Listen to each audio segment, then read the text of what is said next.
Hey everyone, today I'm going to show you how to mark your parking spot on Waze. Without any further ado, let's get started. First, you'll want to find the location of your parking spot on the map, navigate through the Waze app until you can see the exact area where you've parked your vehicle. This might require you to zoom in or pan around the map to get the precise location visible on your screen. Once you've located your parking spot on the map, go ahead and long press on that location. This means you'll need to tap and hold your finger on the screen at the exact point where your car is parked.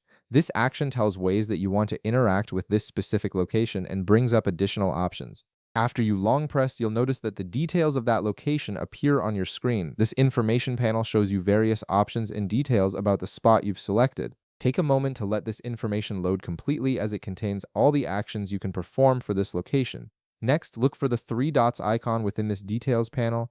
This icon is typically found at the top right corner or within the location details screen, and it represents additional menu options that aren't immediately visible. Go ahead and click on these three dots to reveal more actions you can take. Once you click the three dots, a menu will appear with several options. From this menu, locate and click on Mark Your Parking Spot.